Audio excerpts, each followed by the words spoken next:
अस्सलाम वालेकुम everyone, welcome back to this my new video.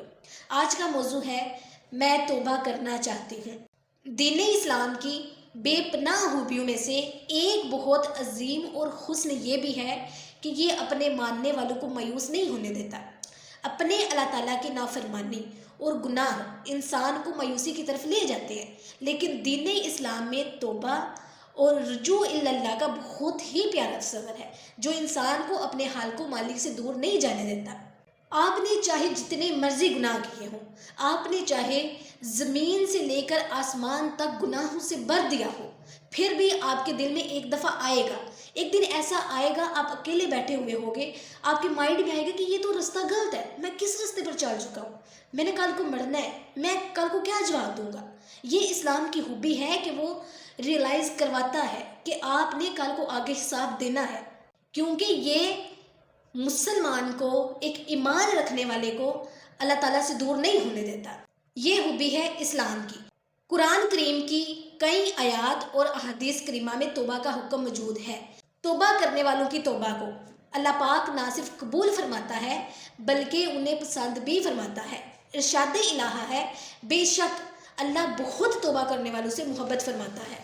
हदीस नबवी में उन्हें बेहतरीन लोग करार दिया गया है। रसूल करीम सल्लल्लाहु अलैहि वसल्लम ने फरमाया, सारे इंसान हताकार हैं और हताकारों में से बेहतर वो है जो तौबा कर लेते हैं। प्यारी बहनों, जो वक्त गुजर गया, अब वो पलट कर तो आने से रहा, लिहाजा जो सांसें चल रही हैं इन्हें कीमती जानते हुए गुनाहों से सच्ची तौबा करें और नेकियों में लग जाएं।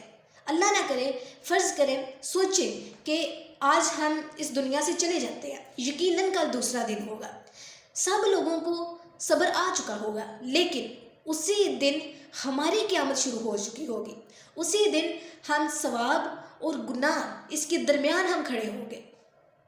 हमने दुनिया में जितने अच्छे अमाल किए होंगे उनका अजर हमें मिलेगा, और जितने बुरे काम हमने किए होंगे उनका अवार्ड भी हमें लाजमी मिलेगा। इसलिए सच्ची तौबा करें, उस रास्ते को छोड़ दें जो रास्ता बुरा रास्ता है। हरगिज़ ये ना सोचें कि हम तो गुनाहगार हैं, तौबा कैसे करें, हम नेकियां कैसे करें। अल्लाह ताला तौबा कबूल करने वाला है, बस हमें तौबा के तकाजे पूरे करने हैं। जो नमाजें कज़ा हुई उनको अदा करें, जिन जिन के हुकूक की अदायगी में कोताही हुई उनसे माफ़ी मांग कर उनको राज़ी करें, और उनकी तलाफ़ी हो सकती हो तो उनकी तलाफ़ी लाजमी करें।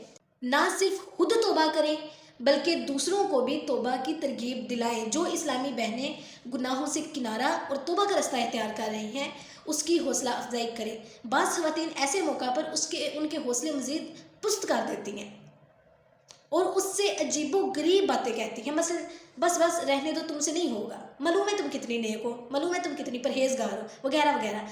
अफसोस ऐसी ख़वातीन पर कि खुद तो दीन से दूर ही हैं, लेकिन जो लोग दीन की तरफ जा रहे हैं उनकी भी हौसला शिकनी कर रही हैं। जो नेकी और तौबा के रास्ते पर चलने के लिए पुरअज़्म हैं उन्हें इस्लाह की कोशिश में मसरूफ़ कर रही हैं। इस्लामी बहनों को भी चाहिए कि ऐसी ख़वातीन की बातों पर हरगिज़ ध्यान ना दें। अल्लाह पाक मुसलमान ख़वातीन को सच्ची तौबा और अपनी तौबा पर डट कर खड़ा होना नसीब फरमाए, आमीन। आई होप आपको वीडियो अच्छी लगी होगी। अगर आपको वीडियो अच्छी लगी है, वीडियो को लाइक, शेयर और कमेंट करना बिल्कुल नहीं भूलना। अल्लाह हाफिज़।